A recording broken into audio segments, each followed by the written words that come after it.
ओम शांति। आपका प्रश्न है, जो भगवान के बच्चे नहीं बनते तो उनको पिछाड़ी में राज्य भाग्य कैसे मिलेगा?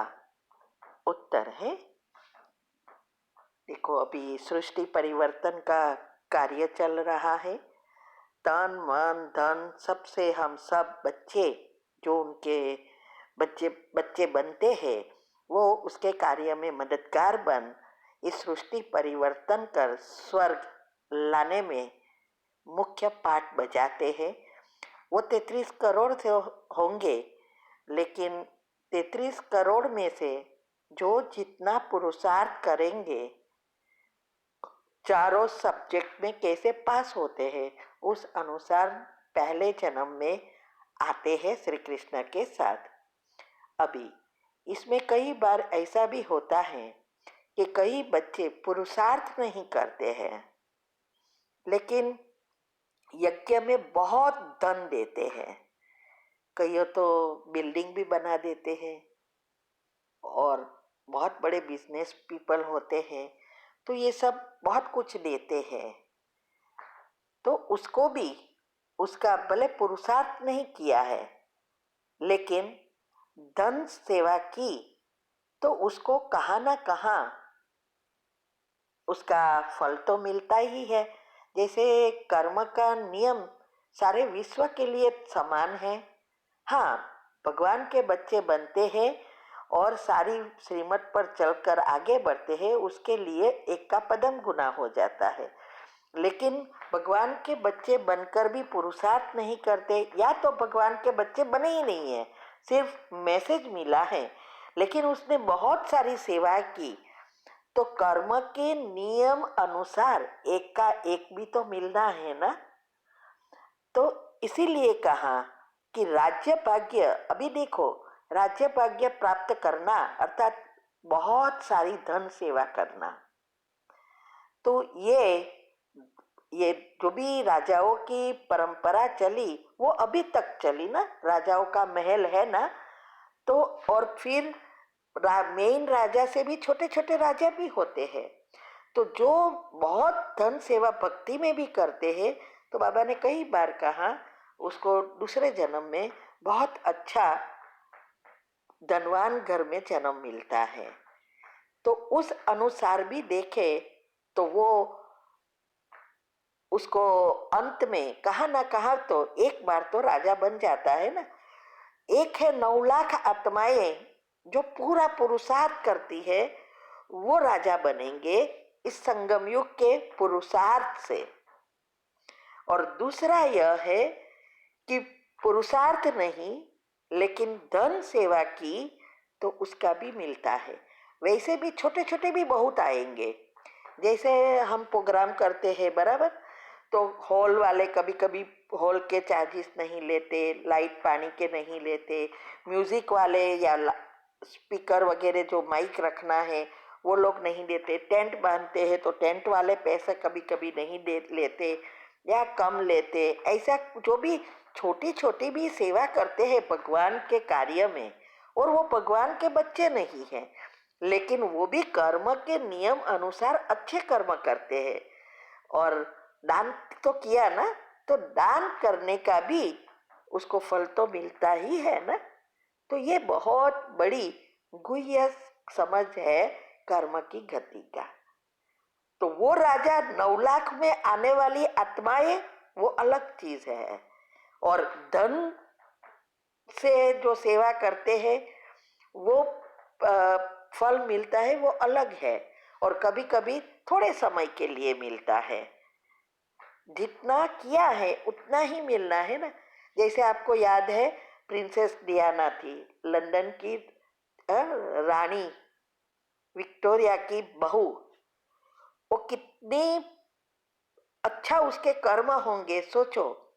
वो जब उसने शरीर छोड़ा तब लोग उसके लिए रोते थे, कोई जानते भी नहीं थे, लेकिन इतनी दयालु थी।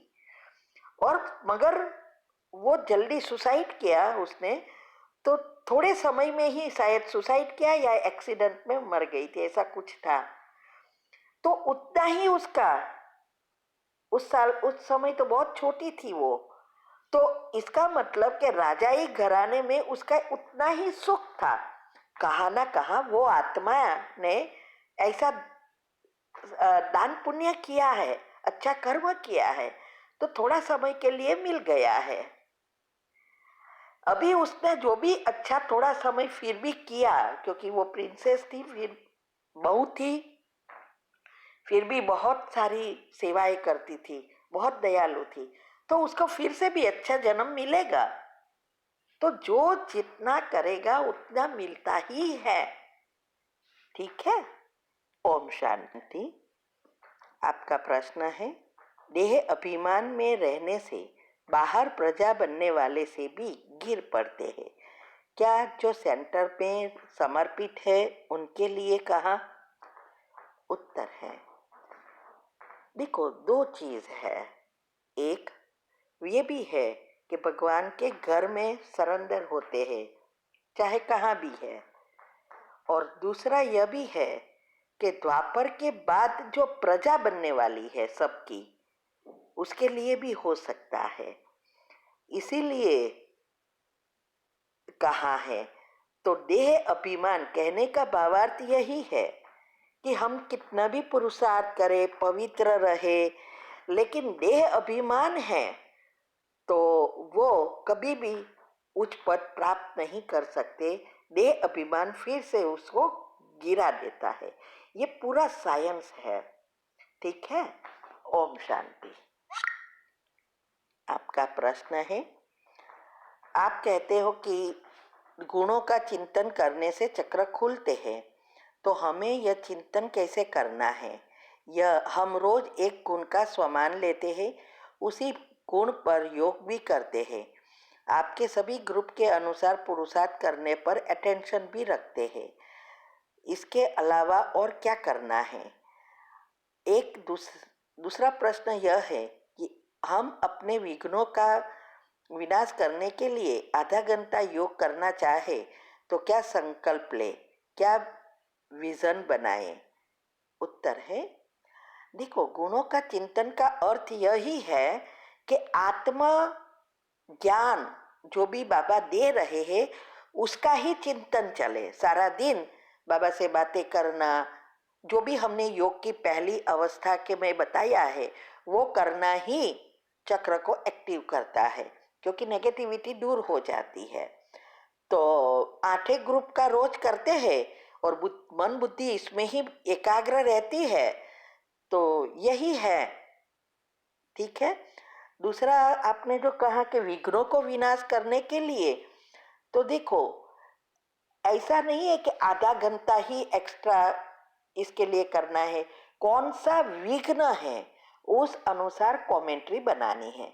अगर जनरल रूप के विघ्न, ये हुआ कि हमारे संचित कर्म को भस्म करना, तो वो तो योग में ही 1 घंटा 1.5 घंटा जितना बैठ सको उतना बैठो। जितना करेंगे उतना कम है, क्योंकि बहुत सारी नेगेटिव एनर्जी को खत्म करना है। 100 ट्रिलियन माना 100 अब्ज सेल्स को बदलना और 100 मिलियन सेल्स को, 100 बिलियन सेल न्यूरॉन को एक्टिव करना, इसके लिए तो बहुत कुछ करना पड़ता है ना। तो ये आपको पता है कि कौन से विघ्न के लिए आपको करना है। तो कोई भी योग हो, अगर कोई स्पेशल नहीं है तो योग करते हैं तो विघ्न विनाश होते ही है।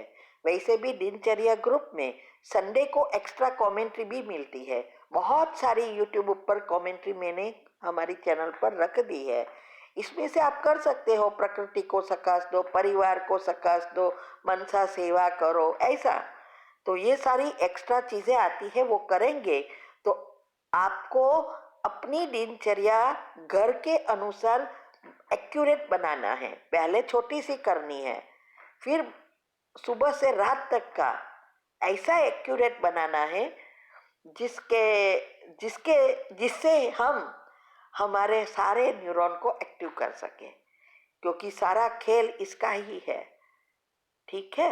अभी जो वेबिनार चल रहे हैं वो सुनो, इसमें यही आ रहा है। इस समय तो इस बात मैं डिटेल में समझाने वाली हूँ कि कैसे हो रहा है। ठीक है। ओम शांति।